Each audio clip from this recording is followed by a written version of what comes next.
And what I want to do today is give a little overview of how PUE is affected by the different parameters within the data center.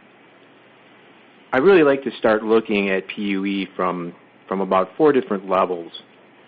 At the top level, we're looking more at kind of widespread geographic, climatic elements related to how energy is used, how CO2 is produced in energy generation, etc.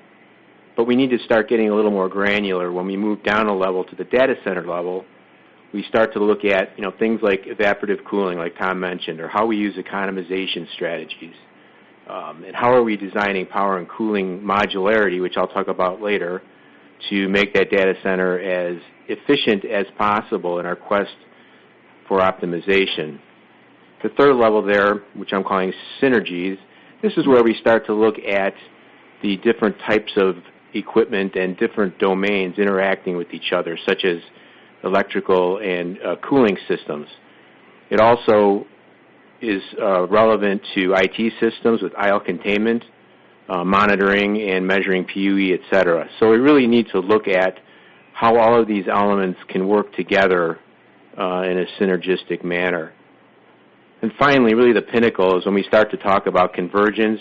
How do the IT systems directly interact with the power and cooling, and how can they talk to each other and really optimize from an energy standpoint based on what state they're in? That's really where we want to head and hit that type of level in the granularity. Just a quick overview of some of the systems. I mean, Tom went through a lot of this in terms of the system types, but for the rest of my slides, I just want to kind of benchmark and look at the systems in 2 kind of major categories, from an air side or air-based systems to water-based systems on the other end.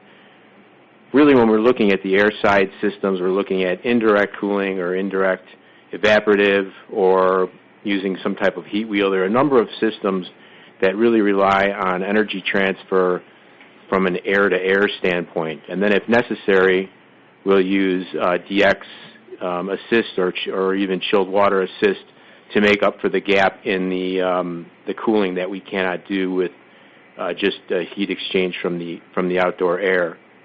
When we start talking about water side systems, this is when we get into a little more complex systems with using water economizer or using air-cooled chillers and routing chilled water into the data center. And once in the data center, looking at kind of a more standard traditional crawl unit to an in-row unit or possibly a rear door heat exchanger or even water-cooled servers or water-cooled IT equipment. As I mentioned, the climate plays a big role in the efficiency of mechanical systems. What this slide represents on the x-axis are about, not all locations are shown there, but there's about 110 different locations worldwide, and they're organized from the lowest latitude to the highest latitude. And what we're gauging here, this is done through using hourly energy analysis to determine annual aggregate PUE values. When we start to look at these different locations and map out the PUEs for both air systems and water-based systems, a couple things that I think are worth mentioning. First of all, there's a big variance between the high point and the low point. And when we start to talk about PUE in terms of location, this has a dramatic effect on different types of systems. Secondly, in this example, the way the parameters are set up in the model, we're seeing a variance between the air-cooled indirect system versus the water-cooled system. And it changes when we get into different climate zones, especially the warm and humid, where we may see a little better efficiency out of the water-cooled system. So the takeaway here is that you really need to understand where the data center is in terms of the climate. Can't always change that. That may be set by the time we get to it, but we need to understand how it is affected and what's the most appropriate system to be using. This next chart is really a kind of a drill down on that data where we start to take that into monthly energy consumption. And there's 2 charts here. The top one is a 12 degrees C supply air temperature, and the bottom one is 18 degrees C temperature. The idea here was to gauge or understand the difference not only between the different mechanical systems, but how supply air temperature changes the energy consumption.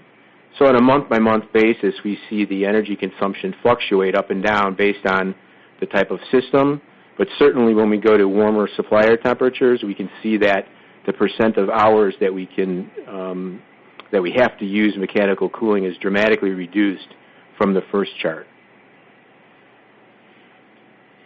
Kind of taking a little different direction, now this is an annual hourly analysis of hourly compressor power for different cooling options. Now there's a lot of data points on this chart, but what's important to understand is when we start to look at the different types of systems represented in this analysis, as an example, the air-cooled chiller, which has probably the flattest curve in terms of its compressor power, all the way down to the indirect evaporative system, they'll have different power consumption rates at different parts of the year. Now, this is a project that we did in Santiago, Chile, so in the southern hemisphere, so their power curves are different than what we typically see in the northern hemisphere. But you can see there's dramatic differences between the different types of systems and the different times of year.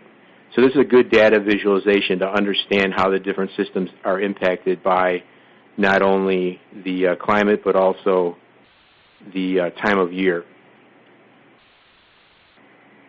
The next slide is really a summary of that, these 5 systems. And one thing I should mention, I'm a firm believer that PUE is an excellent metric, but PUE really needs to be stated with a data point along with it. So when we talk about PUE, we really need to state, well, it's PUE, but the mechanical system used so many kilowatt hours. And I think that's important because PUE can be affected by many different things. So in this case, what we're looking here is at 5 different systems, the 5 that were just shown in the previous slide. And you can see the variance in PUE and the variance in mechanical or HVAC energy consumption. So we need to be looking at this more of an overlay fashion than just a pure kind of single data point fashion. And the last slide in this section has to do with comparing different locations and reporting the PUE data in a slightly different way. In this project, we are looking at different locations for a new data center, looking at kind of 2 extremes, Helsinki and Singapore. And the idea here is we're showing monthly PUE in the dark bars, but we're also showing along with it, what are the changes in the other elements of the data center energy consumption, the HVAC, electrical, the losses, etc. So we start to see this profile. We can understand, where the energy is being consumed and how it's being consumed, when it's being consumed, and what this will allow us to do is hone in on different optimization strategies so we can understand what is the best way to reduce energy and what is the best way to reduce our PUE.